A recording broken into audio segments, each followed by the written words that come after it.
Here's what I'm thinking. I think I'm gonna take this receiver tube and I'm gonna be able to cut that down and place it on the C channel.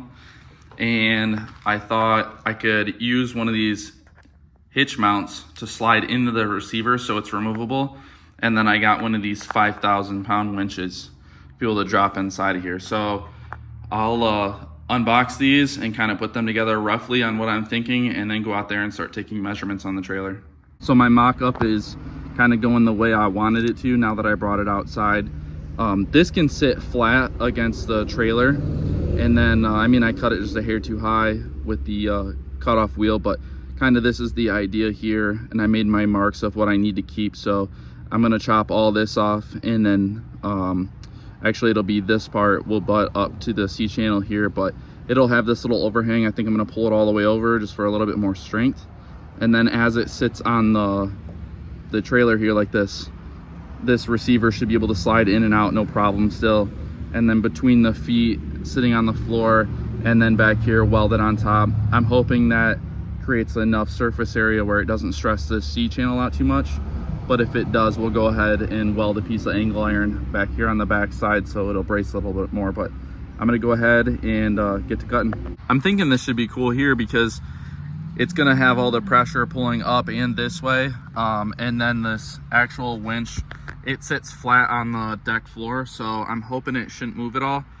But this is where it's gonna sit. I'm gonna take the sander and the grinders and I'm gonna pull some of the paint off here so I can have a good surface for welding. But it should weld, you know, this L piece here on. Now that I have the receiver and the trailer cleaned up, I'm gonna go ahead and tack this in real quick to make sure it still fits.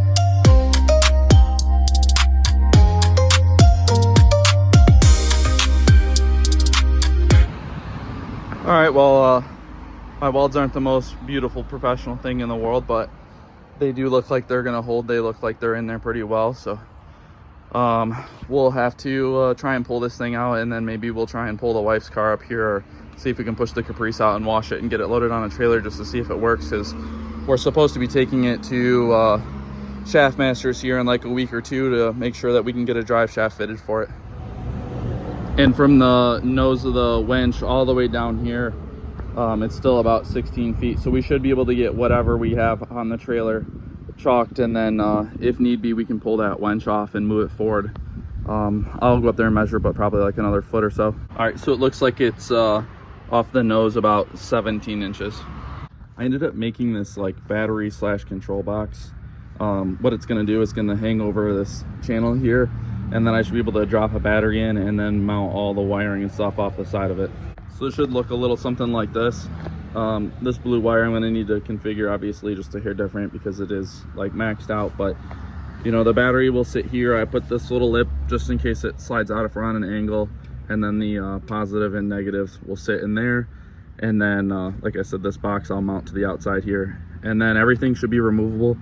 So when we're done, we should be able to just pick this up and then take it off. So just for testing purposes, I did tape the wires to the top of the battery, but you can see it's pulled out about 2 feet. And if we press in, it does work. And then out. Well, now that we know it works, what I'll do is I'll take it apart for today. I'll go ahead and I'll order the correct battery for this. And then we'll have to put the Caprice on the trailer. I think it's probably gonna be about next week now. We have a lot of stuff coming up, but we'll end up putting this on the trailer, see if it works, and taking it to go get the drive shaft.